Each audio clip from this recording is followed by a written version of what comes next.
The Global Latin Factor Podcast. Before we start, though, I do want to give a big shout out going out. As the recording of this episode, Brandon Moreno from Tijuana, Mexicano, has become the first UFC champion, Mexico-born champion. So big shout out going out to Brandon Moreno being the first born Mexican UFC, that's MMA, champion. He's a flyweight champion, so big congratulations to him. Felicidades, Brandon Moreno, primer campeón mexicano de la UFC en artes marciales mixtas. Y the first Mexican American that was a champion was heavyweight champion Cain Velasquez. All these Latinos are going to get their own episode, but before we start, again, as a recording of this episode, it's Sunday, it just happened, so I just want to make sure I give them a shout out. That's awesome. I don't know, for whatever reason, even though I'm mostly vegan, eat vegan, and you're supposed to be all peace and zen and all this, but I enjoy boxing and I enjoy MMA for whatever reason. I don't know. There's something about combat one-on-one. I don't know if it's the military background or whatever, but I don't know. I enjoyed watching the competition. It's pretty cool. And I think it's awesome. One thing I don't think is that so awesome is because it's okay. So we're going to talk about guns before we get to our first Latina. We're going to be having, so this episode, we're going to talk about a Latina. First one is, and, being something that you thought you would never become, not to mention that your parents or mostly your father were against. Another part of this capítulo is going to include a Latino that started off just wanted to buy his mom a house. And then another part of our episodio or capítulo is a Latino that almost got kidnapped. Oh yeah, we're going to talk about that on this episode. But first, I want to talk about something, and I don't want to make it political or anything. I just want to talk about my personal experience, personal opinion with guns, firearms. Okay, so we live here in the United States. Seems that we have issues with how to handle guns, and everybody has their own opinion about, it's in the Constitution, Second Amendment, blah, blah, blah. Yeah, we get all that. But I just want to talk about the responsibility of the gun, because I think it's very important, and it's something that can help Latino families, especially. I know we enjoy our guns as Latinos, so again, I think I already told you a million one times that I'm ex-military or whatever. It's part of my life, so it's kind of hard not for me to say something about it. However, I've pretty much shot every kind of weapon that you can think of, from a howitzer, which is a cannon, to a 50 caliber automatic weapon, to a Mark 19, which is a automatic grenade launcher, to a 203 M203 M16, which is a grenade launcher, to a Saul, to a 40. I forget the other one. Anyways, a lot of guns. I've shot every kind of gun there is. Surprisingly, nowadays I don't have guns anymore, and that's because I know that with having a gun comes a big responsibility. I'm going to give you a quick test that I gave Carlos over here that he failed miserably. What is the number one rule? Right now, if you're listening, answer yourself in your head this question. And if you can answer it correctly, most likely you're ready to own a gun. If you don't, most likely you need a little bit more education, because it's all about education. Like I told you before, just because you know, that doesn't mean anything. Knowledge is not power. It's what you do with the knowledge that takes you the next step. So, what is the number one rule of owning a gun? Can you answer that? Okay. All right, let me tell you what it is. It's treat the gun as if it's always loaded. Treat the gun as if it's always loaded. So if you think about that basic principle, then every decision that you make with the gun, it will be responsible. Why? Because you wouldn't be one. Carlos said, don't point it at people. Okay, well, it comes with the same principle. Treat it as if we would be loaded. Why would you want to load a gun at somebody, Or my engineer was talking about how a kid unfortunately the gun went off and killed another kid. Well, if the parents were to treat the gun to see if it would load it, they would never leave it at the kid's range that they could grab the gun and, unfortunately get their hands on the gun and accidentally go off.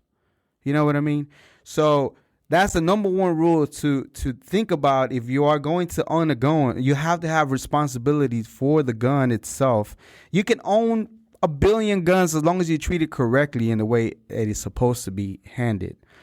There's a big responsibility that comes with it. I'm all for the Second Amendment as long as you know how to handle it, have education for, and know that you got to treat it like it's loaded, and there is a responsibility. Another thing that you have to think about if you own a gun is that the conversation. See, a lot of people don't have this conversation, and you got to understand the reason why I don't have a gun anymore, because I know that if I have a gun, it's because I'm going to use it.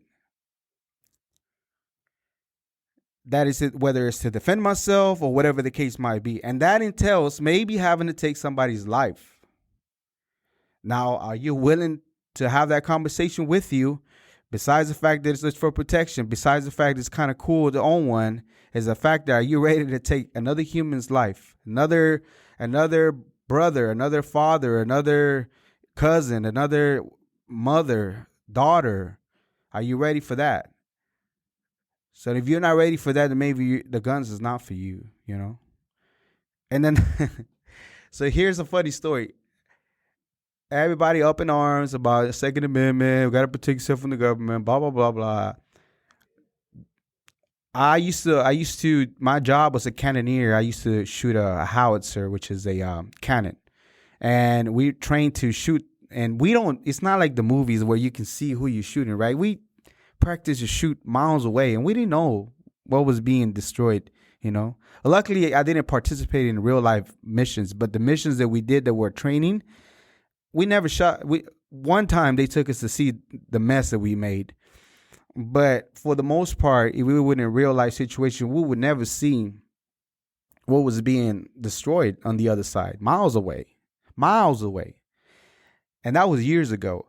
Now you think about the government has Tomahawk missiles, all kinds of crazy stuff that if you think that you're going to take over the government or take down the government with your AK, with your automatic weapons, bro, if they wanted you to be gone, you'll be gone. There will not even a cell, not even like that. That's small. You'll be like a stain on the ground, if even that, with the kind of missiles that they have nowadays. You know what I mean? So it's dumb to think that you're gonna either defend or whatever, this and that. Because if they wanted to, honestly, it would be a done deal. There would be no competition if it was up to not even just the U.S., but any other government. We seem to be here in the U.S. the only ones that have, well, not the only ones, but have a bigger problem with guns. Or maybe because it's more in the media than everywhere else in the world. I don't know how everywhere else in the world is. I believe England, they don't even have guns.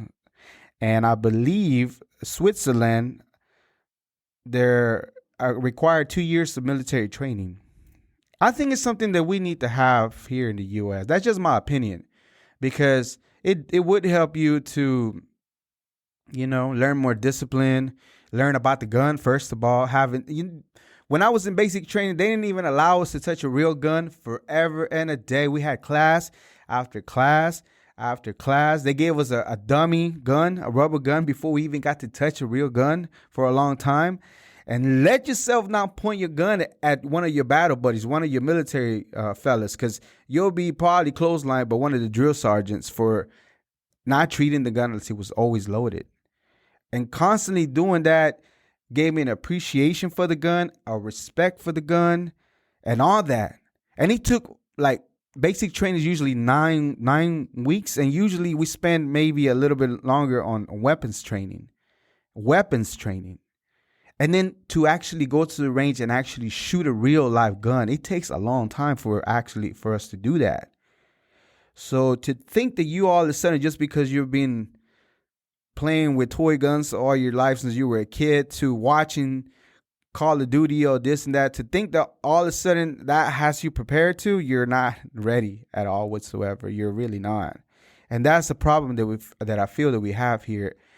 in the States or wherever you're at. It's just the fact that you're not giving it the respect that it needs to. It comes with responsibility to owning that. Not to mention, just it comes with the fact that you have to treat it like it's always loaded. And I can guarantee you, and I know I'm pretty sure I'm just talking about it, the same points that a lot of people talk to, but that's just the reality. You can have, as I mentioned, I'm not anti-gun. Please have your guns all day long, every day. But there's a reason why we're having issues. And I'm speaking here and on the podcast based on the United States and what we have.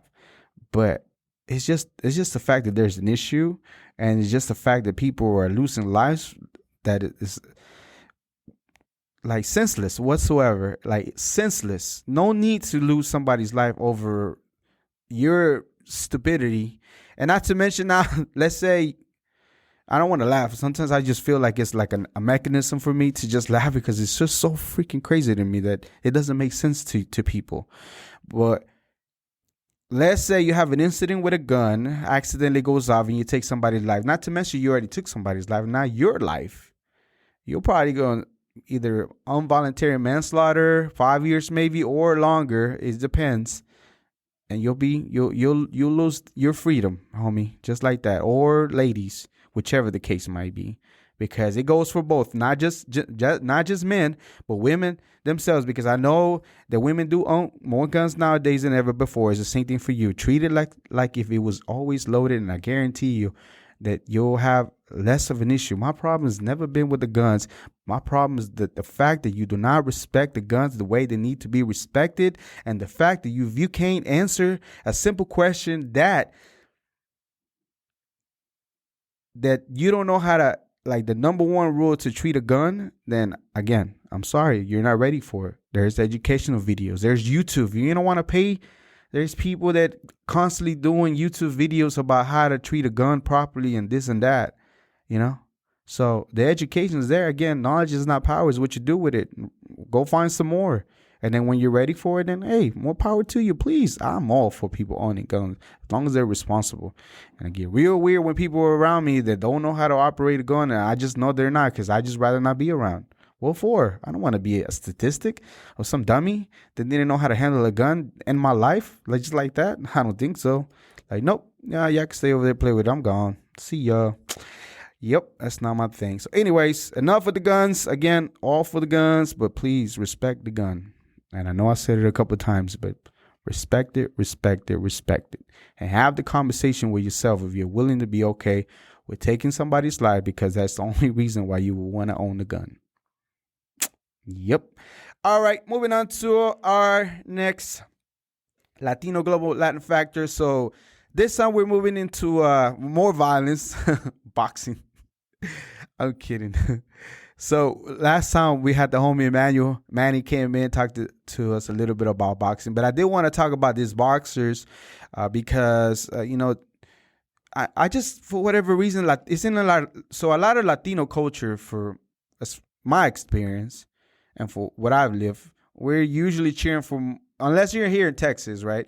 If you're here in Texas, mostly you're like baseball and football. So I think you feel like you embrace more sports if you're here in Texas, but anywhere else, pretty much like Cali or things like that. I think soccer and boxing are mostly the main sports that you really, really like cheer for the most, buy the most pay-per-views, have the most gatherings for families to watch, things like that.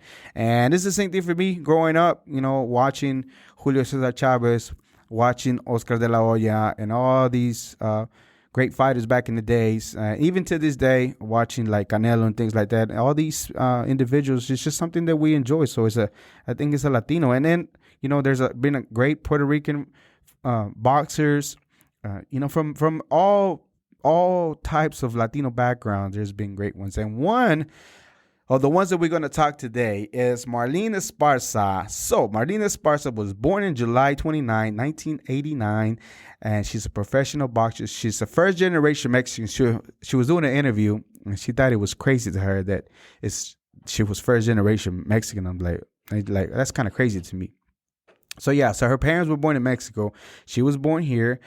She challenged for the WBM interim female flyweight title in 2019, and she became the first American woman to qualify for the Olympics in the first year that the women's boxing was an Olympic event.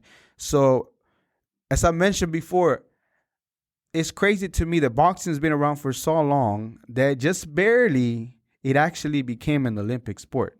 That's like wow to me, because I know there's been female boxing for a long time, and I just thought by default, not looking into it, it was like, okay, so it's probably a box, but no, there wasn't a boxing until very recently, and she won a bronze medal in the women's flyweight division in the 2012 in London Olympics.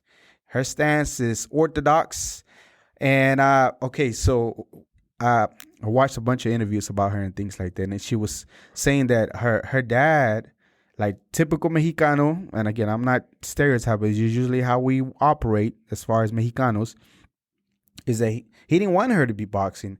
She had two other brothers, and her dad wanted them to box, so they'll go to the gym, she'll tag along. And then eventually the older brother, he's like, nah, I'm not feeling this. I'm not going to box. So he just let it go. So it was just the younger brother and her. And she convinced her dad to say, like, I can take him. I'll just babysit him. Like, okay. So she'll go and take her little brother to the gym, but then she'll be training too. And then eventually, she convinced her dad enough to let her stay and continue boxing. So she said a funny story. So her first coach, and I didn't get his name, but his first coach said that there was like an A team and there was a B team, and she'll be in the B team, and she's like, I want to be on the A team or something like that, like the number one team. And he's like, no, you're not ready for that. Like, and then she'll keep insisting, like, I want to be on the A team. Like, no, you're not. I want to be on this. And like, finally, he gave way. He's like, okay, we're going to let you go ahead and be on this team. And what the coach used to do is that he used to get the smaller guys to box her and just beat her behind over and over and over many times. And she said that at one time her coach finally came clean. He said, like, the only reason why I let you in on the A team is because I was going to bring in some smaller fighters to beat you up, and then you'll quit and then you'll just go away. But she never went away. She said after getting beat up so much, like, eventually you just gain experience, especially if you adamant and you hold on to that dream of just becoming a boxer. Like, your passion is so strong that how many beatings she probably could have taken. Like she said, after a while you get beat up so many times, it's like you just have to become good, and that's what happened to her. And that's what touches back on the quote that I mentioned to you before, like, pain is temporary. How many times she had to deal with pain? Like, probably minutes, days, hours, even longer for her to even become good, maybe even years. But eventually it subsided and something else took its place, and she just became real good. And she became real good, and, she became an Olympian. And recently she had a baby, and she got married. However, that didn't stop her. She wanted to show that a lot of society usually thinks that once you have a kid or things like, I don't know, I'm not a female, but seeing it from a men's perspective, usually I kind of things like that will run through my mind. That once you have a kid, it's pretty much, just not going to be the same. And that's the thing that she saw, and she wanted to be an inspiration for women that had kids in the boxing, that wasn't the end, that you can still continue to fight. And she continued to fight. So she did graduated from Pasadena High School in Pasadena, Texas in 2007. Again, she won bronze medal in the 2006 World's Boxing Championship, not the Olympics, and gold in the 2015 AIB Women's World Championship, and a bronze in 2016 AIBA Women's World Boxing Championship. First woman to be signed to Golden Boy Promotions. So if you know about boxing, you know about Golden Boy Promotions, one of the top promoters. She felt like it was a good fit for her. There was plenty of offers out there on the table based on the interviews that I've seen, but At that time, she felt that was her best fit. So far as to my understanding, she's still with Golden Boy Promotions, but she's still an active fighter, so you don't know where she's going to go. She's also endorsed by CoverGirl Cosmetics and also appears in Spanish language commercials for Coca-Cola. In addition, she collaborated with animal rights activist PETA and also, speaks about she does public speaking about, abuse animals. So awesome. Marlen Esparza, again, just like I told you before, this is just little bitty pieces of that hopefully spark your curiosity to go find more about these Latinos, or that there is a Latino, a female Latina, first generation Mexicana that was able to be, and like she took no for an answer. She was getting beat up in training all the time, but her passion was so in her heart that she would not take no for an answer, even after getting beat up plenty of times. You know what she said? I want some more, and she went and got some more. And now she currently still competing. The last fight that I saw, I believe she did lose to another Latina, which again we're gonna probably do her as well. And it was a nasty cut in her forehead. It was bad. And some person interviewing some ladies like, if I was to cut like that, I'd be like, nope, take me out. I'm out. I don't want no more. And it's true. It takes a lot of. Okay, so everybody, not everybody, but for the most part, people that just watch fights and things like that, everybody thinks it's so easy, right? That, do this, do that. It's just like any other sport, just like basketball, just like football. Couldn't do that. Like, it's so much easier said than done. But boxing, just to realize that you're going to have to get in the ring and get punched in the face by another person, even if you don't want to, it's part of boxing, right? And have the courage enough to go in there in front of all these people and, box it out. It takes some kind of special person. It's not everybody that does it. It's really not. So big shout out going out to all the boxers out there. I think there's a reason why I admire it, because a lot of the boxers do come from a rough background, and, it's crazy that they do. And we're going to go ahead and move on to our next Latino. We're going to continue the theme of the boxers. So this time we're moving all the way to Panama. We have Roberto Duran Samaniego, a.k.a. El Cholo Rocky, a.k.a. Manos de Piedra. Translations, hands of stone. That's right. Roberto Duran was born on June 16, 1951 in El Chorrillo, Panama. He's Panamanian. Is a former boxer who competed from 1968 all the way to 2001. He is also the world's championship of 4 weight classes. So 4 weight classes this gentleman fought: lightweight, welterweight, light, middleweight, and middleweight, as well as reigned as the undisputed and linear lightweight champion, also the linear welterweight champion. His mother was Clara Samaniego and was a native of Guarare, and his father was Margarito Duran Sanchez. And guess what he was from? He was from Arizona, but he was from Mexican descent. Yes. And the family, so the mom married the dad. For whatever reason, it didn't work out. The dad, he wasn't in his life anymore, so he wasn't part of it. And another fun fact about this, and this is very interesting to me because I didn't know, and I thought it was pretty cool. So he was in Rocky 2. Did you know that Roberto Duran was in Rocky 2? Do you ever watch any of the Rocky movies, Carlos? Any of them? Which one? That's it? Oh my goodness. I recommend to watch all the Rocky. They're pretty good. I like them all. Which one? Creed? You know what? That's the only one I haven't watched. Yeah, I need to watch that one. Yeah, I haven't watched Creed. If you have watched Creed, let me know what you think about that one. And he was also on Harlem Nights. Yes, he was also on that movie Harlem Nights for a little bit, a small piece of it. He has also been known to be, so he's one of the second boxers to ever compete for 5 decades and one of them being Jack Johnson. He's the first, so Duran is the second. He's also known to be so his style was more like a brawler, versatile, pressure boxer, always in your face. And then again, he got that nickname Manos de Piedra because when he hit you, man, you felt it for days. Those punches were like, man, I can only imagine. Like, if you think about getting hit by like Tyson, like even nowadays, right? Like I don't get people that want to confront like or try to like say they can beat up or whatever. That's why I don't believe. Okay, so that's why I don't believe. Okay, I understand that there's money in there.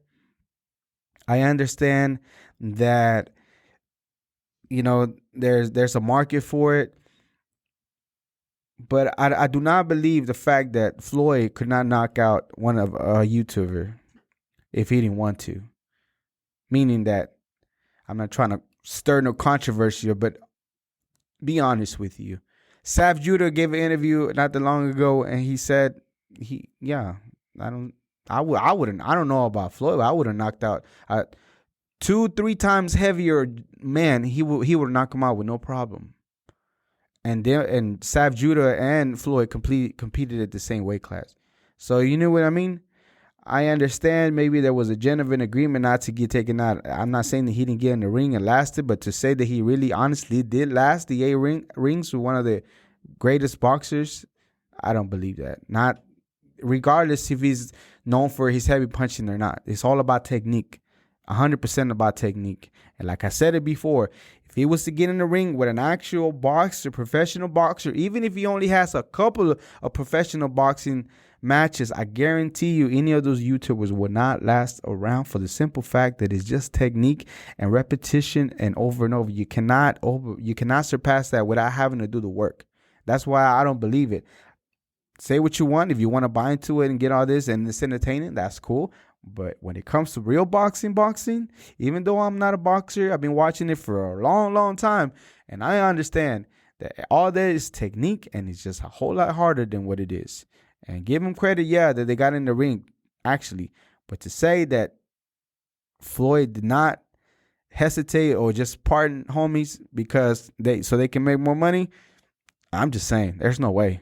Ain't no way. Other boxers would tell you the same thing. Hey, but get your money. And in 2002, Duran was voted by the Ring magazine as the 5th greatest fighters of the last 80 years, while boxing historian Bert Sugar rated him as the 8th greatest fighters of all times.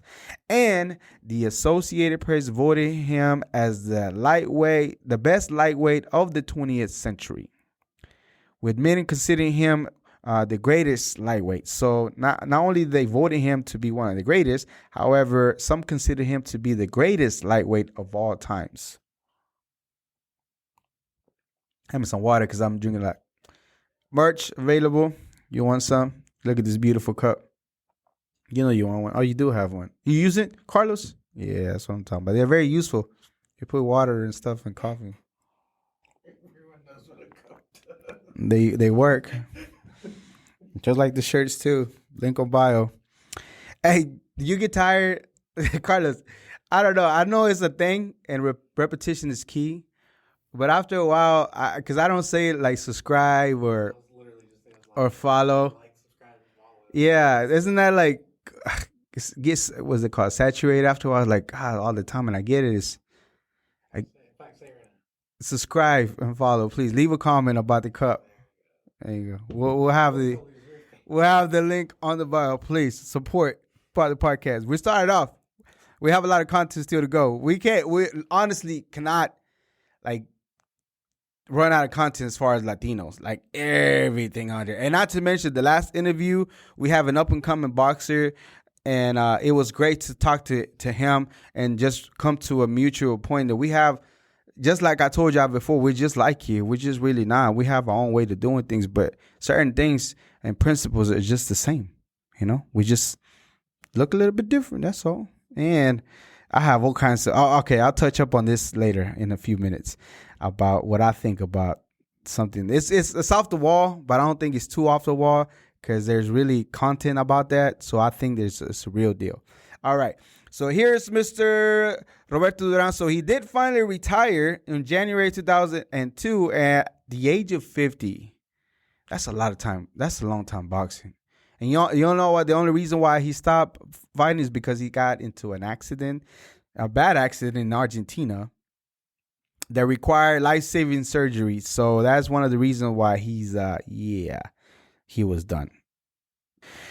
He had previously retired back in 1980, as I mentioned, and then June in 1984 and August 1998. And so he retired multiple times over. But he's not the only one that's done it before. That supposedly that's how you created your legacy, right? That you go in and you announce your retirement, and all of a sudden you announce you're coming back, and everybody and their mama talking about you came out of retirement. Think about everybody and their mama is doing Sugar Ray Leonard, Floyd Mayweather. How many times did he retire?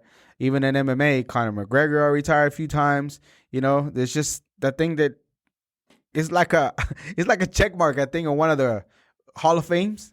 I think so. I think all the Hall of Fames have a check mark. Hey, you have to retire and come back for retirement, and then you can become one of the Hall of Fame. So if you don't do that, I mean, and it does create a bigger buzz because then it gives everybody, all the outlets that cover the sport, all of a sudden, oh my God, it's coming out of retirement and this and that. And then, of course, you go on to win because you're good like that. And then that's what it is.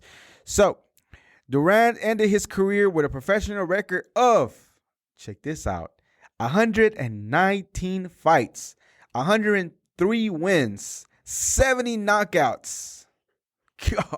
70 knockouts. From May 1971 until he ended until his second fight with Sugar Ray Leonard in November 1980, as well as the fight against Wilfredo Benitez in January 1982. Duran was trained by legendary trainer Ray Arcel. You know, to be honest, I really didn't look too much into Ray Arcel, but I am gonna cover him if he's Latino, if I'm not mistaken. It sounds like it is, but I will look into him to see if he is or not. Yep. So there you have it. There's Mr. Roberto Duran Samaniego, a.k.a. Manos de Piedra. And I know a cover that he has. He made a cameo on a few movies. However, there's movies about his life if you want to know more. So, yeah. And did you know that the man was he was a salsa singer? Yes, Mr. Duran was a salsa singer. And his orchestra was named Felicidad, named after his wife. And they recorded an album and frequently were on shows, television shows in Latin America. So, not only a boxer, an actor, but also a salsa singer. How about that? Did you know that? I know you didn't know that. You're only going to get this kind of content right here at the Global Latin Factor with a functional cup. Just saying. All right. Okay, check it out. So this one's a little bit, again, not too much into the conspiracy, but I think it is. But I think it's not. For the same reason that there's people that believe in this. There's people that look into this. There's people that like really know that things like that work. And what I'm talking about is that, do you believe that previous ancestors' traumas get transferred over to you via your DNA? What do you think, Carlos? You don't think so? Okay, so what is DNA? It's information, right? Okay. So information gets carried over from, and we don't really understand how DNA works technically, right? So there's a lot of, especially in the indigenous community, like, I don't want to, I understand that y'all use different wording. Native Americans or indigenous people here in the Americas. Technically, I think I don't know how indigenous I am. I'm pretty sure I do. I mean, it's only obvious. You can see by my features, right? Or even a little bit of Asian. What is he? Is he Asian? Is he Mexican? Is he from the islands? I've been told that. From Guam. This one coworker of mine one time thought that I was from Guam. What am I? I was born in Mexico. I don't know where else I'm from there.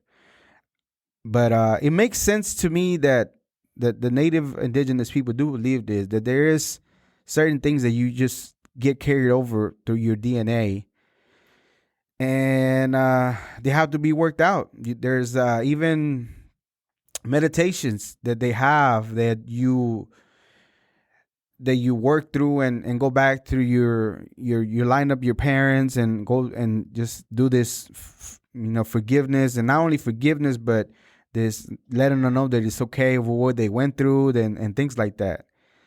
And it does make sense to me that does happen, that certain traumas do get carried over.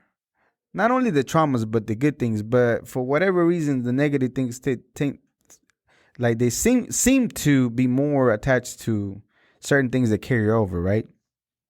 Like I think maybe alcoholism is one of them. It's not necessarily genetic, but it is something that is a trauma. For whatever reason, one of your ancestors before had a weird relationship with money, Okay, so here's an example of mine. Okay, so one time I was having a conversation with somebody here in Fishbowl, and we were talking about the Spaniards, and I was, for whatever reason, I didn't become angry, but I became I felt a little strange because just recalling all the things that my ancestors have to go through, right?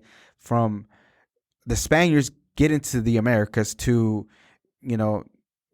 killing so many people for bringing their own diseases, to so much gold that was here in Mexico. Not here, Mexico, but in Mexico, and having to take all that gold and then taking some of the women and raping some of the women, and all the pain that they inflicted, that it makes you mad at times. Like, at least for me at that moment when I was having the conversation with this person, like towards the Spaniards, I don't know them. I've been there. It's cool. I mean, I don't mind it, but for whatever reason at that moment, I felt like, and what does it come from? I didn't go through none of that. I didn't feel nothing, but there was this real sense of anger for whatever reason that I should be mad at them because they took all that, Give me back my gold. Give me back my land. Give me back the way that we were before, And it was a little strange to me, but then now when I recall, and for whatever reason this topic came up for me, it's like it kind of I don't know, maybe if first of all, we don't understand a lot about DNA. There's cloning. I don't care what you say. There is cloning. Countries are cloning people. Yeah, I don't know if the U.S. or not is doing it, but I guarantee you, all of a sudden they clone the sheep, and all of a sudden there's no more talk about the cloning sheep. It just died off. Come on. That sheep didn't just disappear and go away. Why did they start cloning after that? And what we were talking about earlier with Sammy and a lady Billy here, that previously before certain things were suppressed for a long time, and then just recently they started coming into the light, whether it's like herbs and different things that cured us. For a long time, they were suppressed by people that had money because they didn't want that to be out. But now that, information flows more with the internet, all of a sudden those things are coming up. So you can't tell me that there's no cloning. That's another conspiracy for you. But I feel like no way that after they cloned this sheep, all of a sudden it just stopped. Like, okay, we did it. High five. We're done. Anyways, so we don't understand a lot about DNA. And because of that, I feel like there is some truth behind it. And that's the reason why a lot of the times, even the greatest, Santana, even different people that we talked about, they always talk about going inside for the same reason. What is it that you find when you go in your inner head and you start thinking, whether you're communicating with God and actually have a good conversation with him, whether it's to see different things that happen to you that you need to go back and touch when you were little, or even further now that again, do your own research. I feel like there's a little bit of truth on it. I don't think it's so much of a conspiracy, that there is something, because DNA is information and we don't really understand. And a lot of traits get carried over, and it's not too far-fetched that some of the traits that your traumas, your abuses, your misunderstanding with money, all those can be carried over. All of a sudden, some of your relatives, before you know it, you kind of sort of feel that same way. You don't know where it came from, but you can't get rid of it unless you really get in touch with those things and start doing some meditations and things like that to get rid of it. I'm a firm believer in meditation. I don't know about you. Have you ever meditated, Carlos? Ken, have you ever meditated? You believe in meditation? Yeah, I do. Yeah? What do you feel like whenever you finish meditating? Good, like relaxed. Doesn't it feel a lot better whenever you even take like even 5 minutes of just literally sitting there with no interruption whatsoever? I don't know. There's something, and then even if you are religious, within meditating, after you read a passage and you meditate on it, then it gives it a different feeling, So I think it's a good thing to do, and for everybody to just minimum take a few minutes. Your life cannot be too busy that you cannot allow yourself for you 10, 15, 20 minutes of your time, whether it's in the morning time or before you go to bed, to allow yourself to do that for you and to benefit you and to help you calm your thoughts, everything. And there's a meditation. There's a lot of meditations that you can do, either guided meditations on YouTube or just sit there and don't try the best to quiet your. Okay, so here's a tip, a real quick tip for meditating. Okay, so you find a quiet place, you cross your legs, you put your hands facing up just like this, and you just sit there. A little bit, your head angle just a little bit upwards, and you just sit there. And then the way that it's supposed to be is like you just sit there and just breathe. You don't have to exaggerate. There's different kind of meditation where you deeply breathe and things like that. But all you got to do is just sit there, realize that you're breathing. You start getting thoughts about different things. You realize that there's a thought coming in. You acknowledge the thought and you dismiss it and you continue to go back. So it's like a rep, right? So that's one rep. You maintain your breathing. All of a sudden you had a thought, you dismiss it, and then you continue. And eventually you can probably start out with 5 minutes and then you go up to 10 and then like that. And then eventually those thoughts that are coming up that you acknowledge that they're coming, you dismiss them. And then later on, before you know it, you'll have longer spans of not having a thought, because we don't want to stop thoughts, right? You're talking about thousands of years of evolution for us to have these thoughts. All of a sudden, we just want to quiet them or whatsoever, Sometimes you want to acknowledge what's going on with that thought. What is it? What is it? Is it something that you just feel like you're in live, you need to work, you need to do? And then, you entertain the thought to realize that maybe there's something that beneficial you need to look into. Or if not, just dismiss it. If senseless thought, just let it go. It's just a thought, literally. And then you realize that thought is not you, and then go on and just keep doing it. And eventually you'll grow from 5 to 10 to 15 to 20 to where you can just probably meditate for a longer time, And then it's time for you. It's you time. I'm all for me time, I'm all for enjoying yourself for you, for whatever you want to do. Because at the end of the day, who are you really living for, Who are you really living for? We'll touch up on that at another time. All right. Moving on to the next Latino. We're still sticking to boxing. We're going to talk about somebody that's right now is at his prime. And most likely he's going to have a whole lot more. And we're most likely going to do a follow-up later on, probably years from now. My working cup again. We're talking about Santos Saul Canelo Alvarez Barragan. You know what that is? Canelo. That's right. Mr. Canelo Alvarez, better known. He was born on July 18, 1990 as a Mexican professional boxer. His father's name is Santos Alvarez and mother's name is Ana Maria Barragan. So I don't know if you realize, right? So that's how we Mexicans operate as far as last names.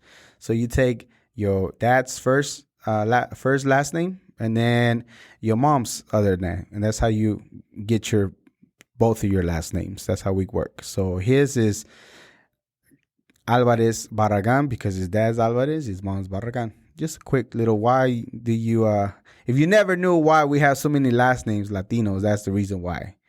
we give each other both or the last names. And it's rare that a Mexicano has, well, not really rare, maybe in my family, But a lot of the times we don't have middle names. Do you have a middle name, Carlos? What is it? I bet I can find that. I'm going to look at your LinkedIn. I'm going to find you on LinkedIn. Watch. Anyways, I'm going to find your last name. It's a mission of mine. And he was born in Guadalajara, Jalisco, Mexico. Okay, so I touched up on this story last time. So his family worked in the business of paletas, which is like a popsicle stick, which is ice cream, right? And they make paletas. And when he was 5 years old, Canelo used to take lunch. So his mom was a stay-home mom because they had a lot of kids. I believe they had 7 kids. So the mom, didn't. All she could do is raise the kids. And Canelo had to take lunch to his dad one time. And, well, I don't know if it was one time, but probably a lot of the times.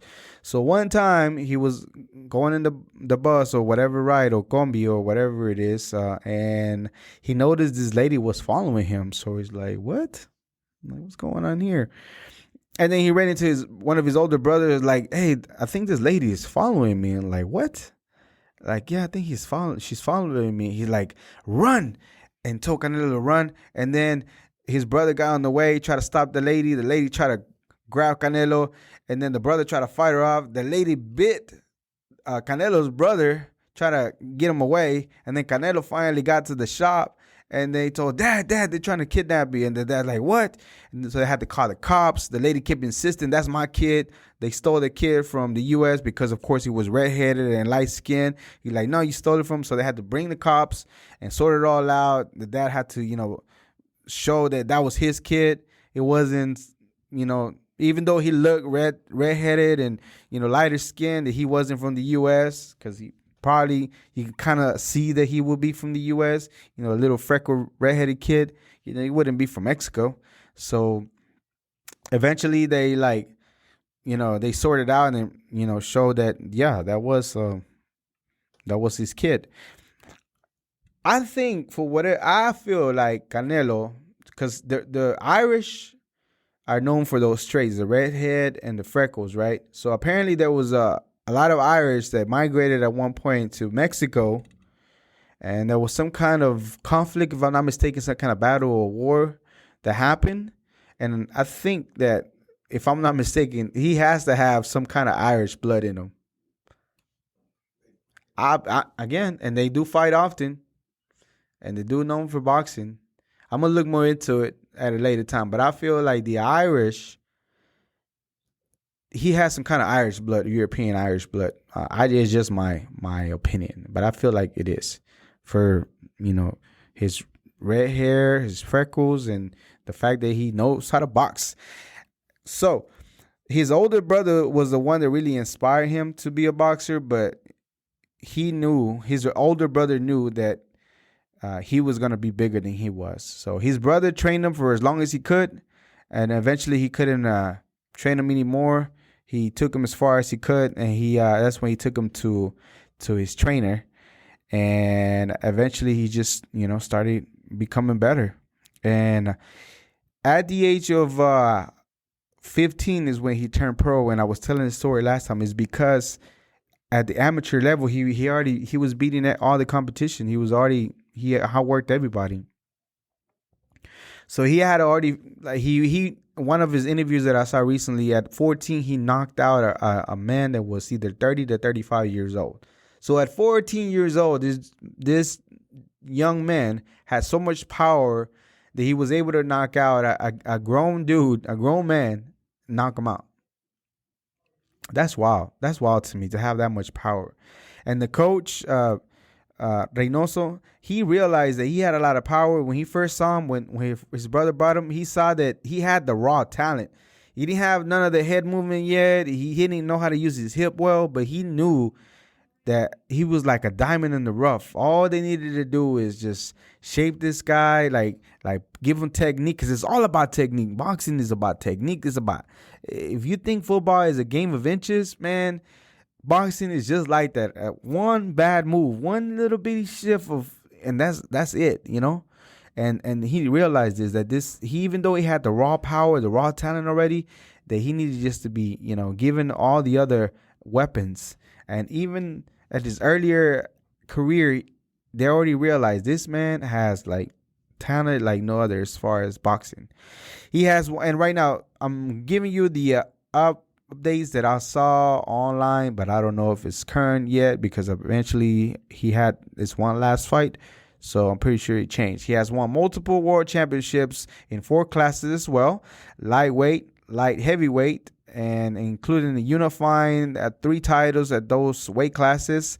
And he's currently unified the super middleweight world champion and has held the WBMA Super, WBC, and Ring Magazine title since 2002, and the WBO title since May 2021. So that's the one that he recently won.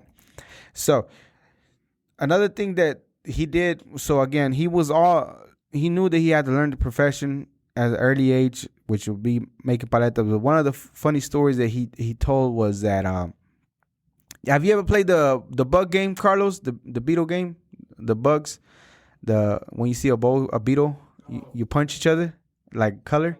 Yeah, okay, punch bug. So in Mexico, I didn't know about this because maybe I wasn't paying more attention or I didn't know. But in Mexico, he said that he wasn't really ashamed to go sell paletas, and he wanted to start selling when he was 5. But his dad is like, nah, you gotta wait till you're a little older. So when he was about 7 years old, that's when he started selling. But he said he wasn't like ashamed of selling the paletas. He was more embarrassed because the little kids, anytime where he was from, they saw a redheaded person, is like the punch bug. They'll punch each other or pinch each other. And he felt embarrassed because of it. That's the reason why he's like, it's not that I was embarrassed to sell. I was ashamed of what I was doing. It's just the fact that little kids kind of tease. And I think that, so he said in a lot of interviews, he used to be what they call a vago, which he liked to roam the streets, and he used to fight a lot. And I think the reason why he used to fight a lot is for the same reason that he was a freckled kid and redheaded, and they moved often. He moved to different schools. So anytime he had to move to a different school, he had to start beating behinds again until, he stopped. He's like, I'm not the one to pick with. I mean, I might look like this, but y'all ain't about to make fun of me or pick with me. And I feel him on that. I take a butt whooping, but before I take being punked. And Canelo and I can relate to that. I'm just kidding. I ain't a fighter. I'm a lover. But yeah, I feel like he had to fight a lot. And I think that contributed to being better at fighting because he had to defend himself, looking different than everybody else. And either you get beat up and get bullied or you have to push back. And the only other way to, stop a bully is to confront him. That's the only way. That's the only other way to stop. And I'm not encouraging violence, but at the end of the day, you have to make sure that you're not getting bullied, picked on, and then you'll be able to be in peace with, just being you. And don't be embarrassed. He continues. So the crazy other things that I've seen about him is that he had a lot of things going on, even in his career as far as fighting. It seemed like there was always something coming up during his big fights. Like one of his big fights that he had, one of his brothers was kidnapped, so he had to negotiate that. So I think it was Monday, he said, when he found out about it, and on Saturday he had to fight. So he had to be on the phone. It was in Mexico, so he couldn't really count on the police because, the police could be compromised. So he had to, pretend like nothing was happening in fight week, but at the same time be on the phone trying to negotiate. And, eventually they did return his brother and he wasn't harmed. But it's just crazy to me that not a lot of us, just recently that he did an interview that he released this, but not a lot of us knew that was going on, And that got to take some mental toughness not to be broken and to go in and fight and win, because he won that fight. And another thing about him that Reynosa, one of his trainers, said is that he used to fight on Friday, and by Monday he was right back in the ring.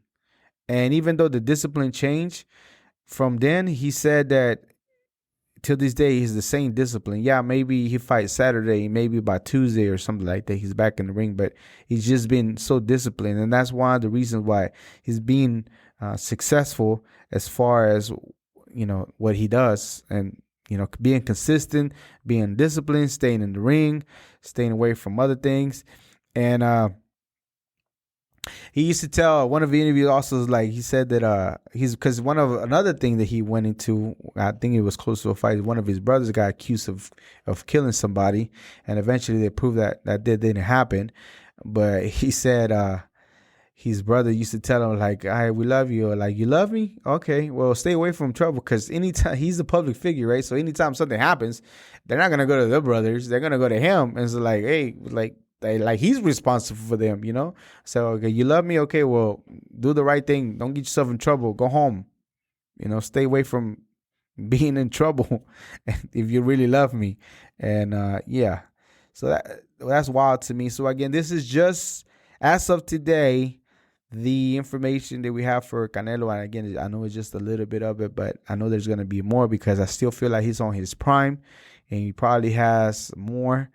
You're probably going to know more about him later on because his mindset now is, of course, he still loves boxing. He's never done it for the money. He just loves boxing. And that's the reason why he consistently just stays focused on boxing. And the other thing that he's going to become, that he says is a billionaire, and he enjoys real estate and recently golfing.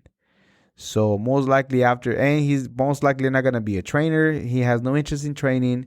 He has no interest in commentating in boxing. He doesn't even like watching boxing. He likes to do the boxing, which is different. But he does enjoy real estate, as I mentioned, and also golf. So maybe you'll see him more celebrity golfing, or who knows, maybe he becomes a golfer. He feels like he's really enjoying it.